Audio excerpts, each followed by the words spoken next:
بسم اللہ الرحمن الرحیم، السلام علیکم۔ اسلام آباد ٹاکس کے ایک نیو ولاگ کے ساتھ آپ کی خدمت میں حاضر ہیں۔ ابھی جو میں ولاگ ریکارڈ کر رہا ہوں، یہ ولاگ پاکستان میں خونریز مظاہروں پر ہے۔ کیا وجہ بنی اور کیوں ہمارے لوگ اتنے فرسٹریٹڈ ہیں کہ وہ امریکن کونسلیٹ پر آ کے حملہ آور ہوئے، یو این کا آفس جلا دیا، اور یہ پرتشدد مظاہرے چاہے وہ اسلام آباد میں ہو، لاہور میں ہو، کراچی میں ہو یا گلگت بلتستان میں ہو۔ پرتشدد مظاہرے میں جو مظاہرین تھے انہوں نے جو کیا وہ تو کیا، لیکن ہمارے جو انتظامیہ ہے انہوں نے سیدھی گولیاں کیوں چلائی؟ کیوں لوگ زخمی ہوئے؟ کیوں لوگ قتل ہوئے؟ اور یہ ایک نیا ٹرینڈ بنتا جا رہا ہے کہ جو بھی مظاہرین آتے ہیں، چاہے وہ اپنے حق کے لیے ہو، چاہے وہ کسی سے اظہار یکجہتی کے لیے ہو، ایک نیا ٹرینڈ بنتا جا رہا ہے کہ انتظامیہ کی جانب سے اس پر سیدھی فائرنگ ہو جاتی ہے۔ یہ بہت ہی خطرناک ہے، نہ یہ ہماری جمہوریت کے لیے ٹھیک ہے، نہ یہ ہماری اخلاقیات کے لیے ٹھیک ہے، اور نہ سیاسی جو موجودہ قیادت ہے اور جو رولنگ پارٹی ہے مسلم لیگ نون، ان کو یہ زیب دیتی ہے۔ میں نے کچھ تحقیق کی ہے، کچھ ٹیکسٹ اکٹھا کیا ہے جس پر میں آپ کو بتا سکوں کہ یہ کتنا خطرناک ہے کہ مظاہرین پر اس طرح کی فائرنگ کی جائے، اور جو مظاہرین ان کے ساتھ مذہبی نعرہ ہو یا ان کی تھنکنگ میں مذہبی تھاٹس ہو، نظریات ہو، ہم آہنگی ہو، تو پھر آپ کو چاہیے، یعنی جو رولنگ پارٹیز ہے، انتظامیہ ہیں، ان کو چاہیے کہ ان کو اس طرح ان پر تشدد نہ کیا جائے، ان پر اس طرح کی شیلنگ نہ کی جائے۔ اور آپ نے سیدھی گولی چلا دی۔ گولی چلانے کا جو حکم ہے یہ کس شخصیت نے کیا، کتنی ہلاکتیں ہوئی، اس کی ڈیٹیلز میں آپ کے ساتھ شیئر کرتا ہوں۔ ہمارے ایک سینئر رپورٹر ہیں، اس نے اپنے ٹائم لائن میں لکھا ہے کہ کیا پاکستانی شہریوں کا خون اتنا سستا ہے کہ جب چاہے اپنی یا کسی اور ملک کی سیکیورٹی فورسز انہیں ان کی اپنی سرزمین پر گولی مار دیں۔ آج ہی کراچی میں 9 اور اسلام آباد میں 3 مظاہرین قتل کر دیے گئے، جبکہ درجنوں زخمی ہیں۔ کراچی کے واقعے میں امریکی میرینز گارڈ کی فائرنگ سے 9 شہری شہید ہوئے۔ آپ اندازہ کریں کہ یہ فائرنگ کس نے کی ہے، اور اس کے پیچھے امریکی میرینز ہیں۔ مزید سنیں کہ عالمی سفارتی ضابطوں کے مطابق سفارت خانے یا قونصل خانے اپنے دفاع میں گولی صرف اس وقت چلا سکتے ہیں جب مظاہرین یا حملہ آور اسلحے سے لیس ہو اور فوری جان لیوا خطرہ موجود ہو۔ کراچی میں مظاہرین کے پاس کوئی اسلحہ نہیں تھا۔ اب یہ بہت بڑا سوال ہے، ہماری حکومت کی اتنی سخت نہیں ہے کہ وہ اس پر انویسٹیگیشن کریں۔ وہ ریمن ڈیوس والا واقعہ اور اس کا وکیل کون تھا اور اس کو کیسے باہر لے گیا، وہ ایک الگ بحث ہے، لیکن یہاں پر جو مظاہرین تھے ان کے پاس اسلحہ نہیں تھا، ان پر سیدھی فائرنگ کی گئی، اور فائرنگ کے پیچھے کون ہے؟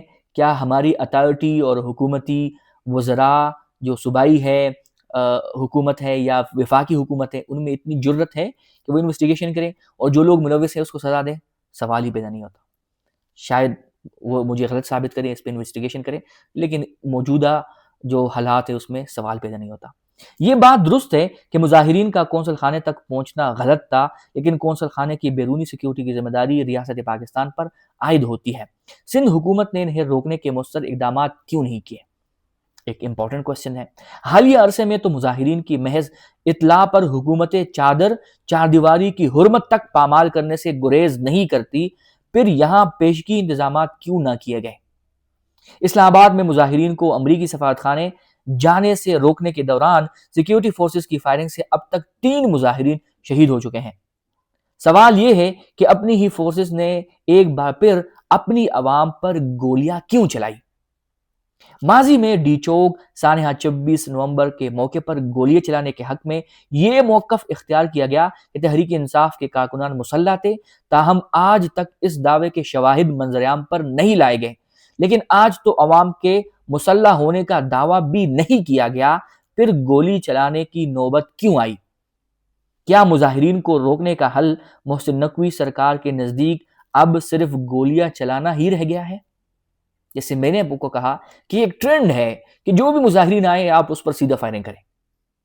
پھر وہ مزید لکھتے ہیں کہ مظاہرین چاہے جذباتی تھے اور ان کا قونصل خانے تک جانا غلط تھا اور انہیں ایسا احتجاج نہیں کرنا چاہیے تھا، اس کے باوجود ریاست کی بنیادی ذمہ داری اور اپنی عوام کی جان و مال کا تحفظ کس بلا کا نام ہوتا ہے؟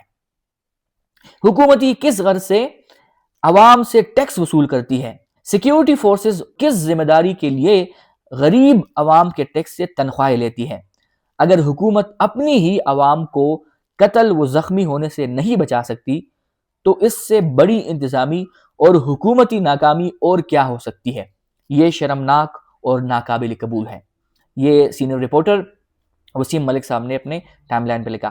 ایک اور سینئر صحافی طارق متین صاحب ہیں، اس نے اپنے ٹائم لائن پہ لکھا ہے کہ ایک عینی شاہد رپورٹر دوست کے مطابق جسے خود بھی مظاہرین سے مار پڑی، اس کی جو اب بیتی ہے وہ انہوں نے اپنے ٹویٹر پر نقل کیا ہے۔ وہ لکھتے ہیں کہ ایران کے سپریم کمانڈر آیت اللہ خامنئی کی شہادت کے بعد گلگت اور سکردو میں احتجاجی مظاہرے پرتشدد واقعات میں بدل گئے، جس کی وجہ سے کل 14 افراد جاں بحق جبکہ 72 افراد فائرنگ سے زخمی ہوئے ہیں۔ گلگت بلتستان کے 2 بڑے شہروں گلگت اور سکردو میں احتجاجی مظاہرے اس وقت پرتشدد واقعات میں بدل گئے جب مظاہرین نے UN کے دفاتر، سرکاری و عسکری املاک کو نقصان پہنچانا شروع کیا۔ اس دوران مظاہرین اور سیکیورٹی فورسز میں تصادم اور فائرنگ کے نتیجے میں ایک سیکیورٹی اہلکار سمیت کل 14 افراد جاں بحق ہو گئے۔ گلگت اور سکردو اسپتال سے ملنے والی تفصیلات کے مطابق گلگت اسپتال میں 7 افراد کی لاشیں جبکہ سکردو اسپتال میں 7 لاشیں لائی گئی۔ سکردو اسپتال انتظامیہ نے بتایا کہ کل 45 زخمی اسپتال میں داخل ہیں، جن میں سے 3 زخمیوں کی حالت تشویشناک ہے، جبکہ گلگت اسپتال میں کل 27 کا علاج معالجہ جاری ہے۔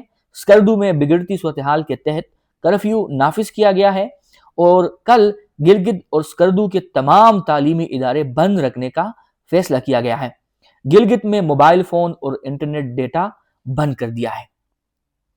اس کے علاوہ جو پنجاب حکومت ہے اس میں جو مریم نواز اس نے جو لکھا ہے اپنے ٹویٹر پہ، وہ میں آپ کو ذرا پڑھ کے سناتا ہوں، پھر اس پر جو ریئیکشن سامنے آیا ہے اس کی بھی تفصیل میں آپ کو دیتا ہوں۔ مریم نواز اپنے ٹویٹر پہ لکھتی ہے کہ میں نے پولیس اور انتظامیہ کو ہدایت کی ہے کہ مظاہرین کے احساسات کو سمجھا جائیں اور ان کے ساتھ عزت و احترام کے ساتھ پیش آیا جائے۔ مظاہرین کے لیے افطار کا بندوبست کیا جا رہا ہے۔ ہر مسلمان اس وقت دکھی اور اشکبار ہے، مگر اپنے ملک، اپنے شہریوں میں امن و امان قائم رکھنا بھی ہم سب کا اولین فرض ہے۔ اس فرض کی پاسداری کیجیے، دکھ کی اس گھڑی میں ہم سب ایک ہیں۔ اس پر سحرشمان لکھتی ہے کہ کون سے احساسات، کس واقعے کی وجہ سے عوام میں یہ احساسات ہیں، ہر آنکھ کس وجہ سے اشکبار ہے، دکھ کی گھڑی کس وجہ سے آئی ہے۔